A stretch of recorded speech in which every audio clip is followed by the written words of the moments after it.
Pace bene, masih di Mea Culpa. Di video ini kita mau berbicara soal tata gerak dan sikap tubuh yang seharusnya dilakukan oleh seorang Katolik dalam perayaan Ekaristi, sesuai dengan panduan pedoman umum Missale Romawi. Oke, saya mau beri hantaran yang pertama. Ini adalah sesuatu yang ideal, tetapi bukan soal benar atau salah. Jangan nanti setelah mendapatkan informasi ini, kita menjadi punya alasan untuk menghakimi sikap tubuh dan tata gerak orang lain. Oh, itu salah. Karena dalam pedoman umum Missale Romawi dikatakan bahwa kita harus berdiri. Oh, itu terlalu rigid. Apa yang disampaikan oleh pedoman umum Missale Romawi adalah bersifat umum. Selebihnya, ordinaris wilayah, uskup, atau dalam hal praktis pastor atau diakon yang memimpin perayaan dapat memberi hal-hal praktis sesuai dengan tuntutan setempat. Misalnya yang seharusnya berlutut karena tidak ada tempat berlutut kita berdiri saja, itu diberi kemungkinan. Kalau uskup berkata karena kita tidak punya kebiasaan berdiri maka kita duduk saja misalnya, itu juga diberi kemungkinan karena ini adalah pedoman yang sifatnya umum dalam Missale Romawi. Dan diberi kemungkinan sekali lagi kepada pemangku jabatan gerejawi untuk memberikan ketetapan bersama. Karena poin yang mau dicapai adalah ini. Tata gerak dan sikap tubuh imam, diakon, para pelayan, dan jemaat haruslah dilaksanakan sedemikian rupa sehingga, pertama, seluruh perayaan memancarkan keindahan dan sekaligus kesederhanaan yang anggun. Ada keindahan dan ada kesederhanaan yang menunjukkan keanggunan. Itu yang mau ditunjukkan dalam liturgi kita. Dengan gerak tubuh yang seragam, yang sesuai dan dilakukan dengan anggun. Maka jangan sampai karena misalnya materi semacam ini kita menjadi hakim untuk orang-orang lain dan harusnya begini. Oke, ini adalah pedoman umum yang menjadi panduan. Yang kedua, makna aneka bagian perayaan dipahami secara tepat dan penuh.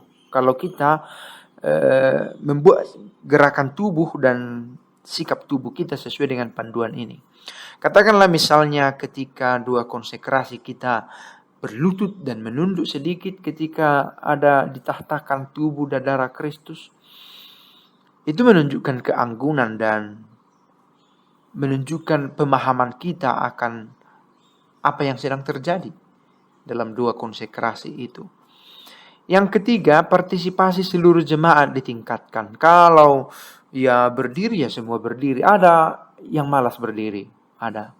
Atau dalam situasi lain kita juga melakukan yang seharusnya berlutut malah duduk, atau yang seharusnya duduk berlutut karena dorongan hati. Tetapi yang terutama mau ditunjukkan adalah ada partisipasi seluruh jemaat. Dan itu yang mau ditingkatkan. Partisipasi aktif semakin dituntut dalam gaya berekaristi kita pada masa sekarang. Oleh karena itu, ketentuan hukum liturgi dan tradisi ritus Romawi serta kesejahteraan rohani umat Allah. Tidak boleh mengabaikan kesejahteraan rohani. Kalau dirasa ada sikap-sikap yang harus ada supaya terasa semakin kenalah perayaan ini, itu bisa dibuat sesuai dengan kesepakatan bersama. Itu yang harus lebih diutamakan daripada selera pribadi dan pilihan yang serampangan. Selera pribadi, harusnya begini cara berdiri kita, harusnya begini cara menunduk kita, harusnya. Itu selera pribadi. Bagaimana kebutuhan bersama, baiklah itu dibicarakan dalam gereja dan ordinaris atau siapalah yang memiliki otoritas untuk menentukan sikap, kita serahkan kepada mereka mengambil keputusan. Nah sikap tubuh yang seragam menandakan kesatuan seluruh jemaat. Ketika berdiri berdiri, kecuali nanti akan dijelaskan ada keadaan di mana kita tidak bisa memenuhi tuntutan itu, sakit, pakai kursi roda, atau halangan-halangan lain yang masuk di akal dan di hati. menunjukkan kesatuan seluruh jemaat yang berhimpun untuk merayakan liturgi kudus. Karena kita satu gereja, satu gerakan. Sebab sikap tubuh yang sama mencerminkan dan membangun sikap batin yang sama pula. Nah, oke. Bukan demi gerakan itu, tetapi demi membentuk sikap batin yang senada dalam perayaan itu. Nah, sekali lagi ini soal disposisi batin. Kalau saya mau menundukkan diriku di hadapan sakramen Maha Kudus, maka saya berlutut, maka saya membungkuk. Saya ingin menunjukkan menyanyikan kemuliaan Bapa kami ini dengan lantang, dengan keseluruhan diriku, maka saya berdiri. Nah, bukan demi peraturan berdiri ya berdiri, berlutut ya berlutut, tetapi karena ada sikap batin, dan setiap gerakan itu mendorong kita untuk memiliki sikap batin yang sama dengan umat yang lain. Umat hendaknya berdiri saat kapan saja, awal nyanyian pembuka atau selama perarakan masuk menuju altar sampai dengan doa pembuka selesai, doa kolekta. Marilah berdoa. Lalu setelah berdoa, doa pembuka, lalu masuklah ke liturgi sabda, kita duduk. Pada waktu melakukan baik pengantar Injil, dengan atau tanpa haleluya. Pada waktu Injil dimaklumkan, kita berdiri juga. Selama syahadat, selama doa umat, dianjurkan berdiri. Tetapi nanti sangat ditegaskan catatan itu ya. Keseragaman dan kesepakatan dan kearifan lokal. Nah, bukan kehendak pribadi. Atau karena secara personal sudah mendapatkan keterangan ini, lalu menjadi hakim atau membuat penilaian ideal, malah merusak suasana komunitas, suasana positif di komunitas.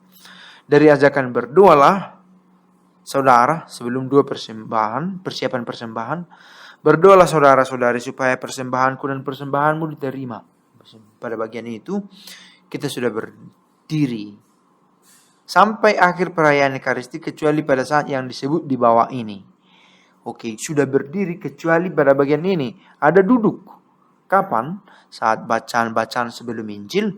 Bacaan pertama, kedua, atau dalam malam Paskah ada sampai 9 bacaan, 8 sebelumnya. Dan selama Mazmur tanggapan, kita duduk. Selama homili, kita duduk. Selama persiapan persembahan, kita duduk. Selama saat hening sesudah komuni, duduk. Beberapa umat berlutut, berdoa pribadi, ungkapan kesalehan. Tidak ada larangan persis di sini, tetapi keadaan duduk dikatakan di sini. Umat berlutut pada saat konsekrasi. Pada malam ia dihianati sebelum menderita sengsara dengan rela. Pada bagian konsekrasi, dua syukur agung lebih tepatnya. Kecuali kalau ada masalah kesehatan atau tempat ibadat tidak mengizinkan. Nah, tidak mengizinkan. Entah karena banyak umat yang hadir atau karena sebab lain. Misalnya memang tidak ada tempat berlutut, di beberapa tempat ada itu. Tempatnya memang bukan gereja, katakanlah karena misa umum dibuat di luar sehingga pakai tikar atau di rumah. Sehingga kalau berlutut berdesak-desakan, mengatur posisi ini itu lagi, maka berdiri adalah opsi yang lain. Itu secara lisan ya. Bila memang tidak bisa berlutut dan tidak harus duduk. Mereka yang tidak berlutut pada saat konsekrasi hendaknya membungkuk hikmat. Mungkin karena sakit atau karena keterbatasan fisik atau alasan lain yang masuk di akal dan hati. Membungkuk hikmat pada saat imam berlutut sesudah konsekrasi. Sesudah konsekrasi itu. Ini saya ambil dari PUMR. Pedoman Umum Missale Romawi. Akan tetapi,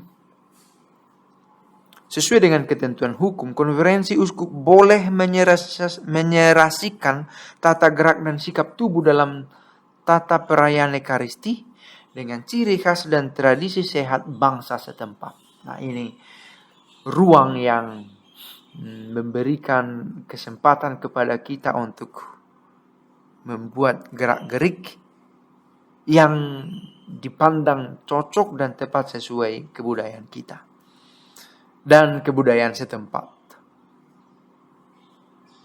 Tetapi diberi panduan juga, hendaknya konferensi uskup menjamin bahwa penyerasian itu selaras dengan makna dan ciri khas bagian perayaan Ekaristi yang bersangkutan. Ada penghormatan, ada sikap batin kita. Dan itu diungkapkan lewat gestur, lewat tata gerak sikap tubuh kita. Kalau umat sudah terbiasa berlutut sejak sesudah kudus, sampai dengan akhir dua syukur agung, kebiasaan ini seyogianya dipertahankan. Dipertahankan kalau memang sudah ada kebiasaan itu. Artinya, ada kebiasaan-kebiasaan baik yang dilakukan di gereja setempat, itu diteruskan sejauh selaras dengan makna dan ciri khas bagian perayaan Ekaristi yang bersangkutan. Nah, ini pertama-tama saya sajikan sebagai pengetahuan umum. Ada kemungkinan diterapkan bila ada kesepakatan bersama. Dan pada umumnya sudah sama sebenarnya. Tetapi ini lebih ke pemahaman, understanding. Supaya kita mengerti, comprehend. Lalu istilah tata gerak demi keseragaman tata gerak dan sikap tubuh selama perayaan, umat hendaknya mengikuti petunjuk yang diberikan oleh diakon, oleh pelayan awam atau imam, selaras dengan petunjuk buku liturgis. Ada keseragaman dan sederhanalah itu dan menunjukkan keanggunan dan sesuai dengan sikap batin dan tuntutan pada saat itu. Itu prinsip umumnya. Sudah ada PUMR, ada pula panduan dari diakon, maka kalau ada perubahan,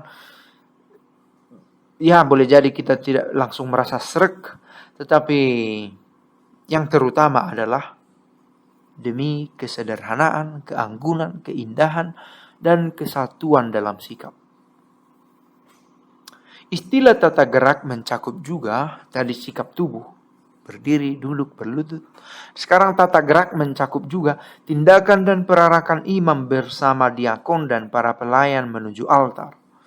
Bagaimana kita berjalan dalam iringan itu, dalam perarakan itu. Bagaimana berlutut atau membungkuk. Perarakan diakon yang membawa kitab Injil menuju mimbar sebelum pemakluman Injil. Ini kalau ada Evangeliarum, bacaan khusus yang berisi teks dari kitab suci, bagian bacaan Injil. Peranakan umat beriman yang mengantar bahan persembahan maju untuk menyambut komuni.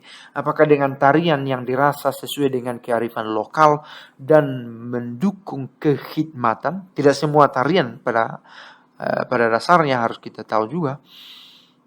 Karena ada yang justru merusak, katakanlah merusak masa-masa suasana liturgisnya. Karena ini tarian ya menari lah, tetapi ada yang rasanya sesuai sensus liturgikanya sama. Ada rasa liturginya. Nah, hendaknya tata gerak ini dilaksanakan dengan anggun, sesuai dengan kaidah masing-masing, dan diiringi dengan nyanyian yang serasi. Bukan dengan musik box, atau musik yang sudah rekam atau apa putar dari YouTube lagi. Kedengaran pula iklannya. Nah, itu dia bagaimana sikap tubuh kita.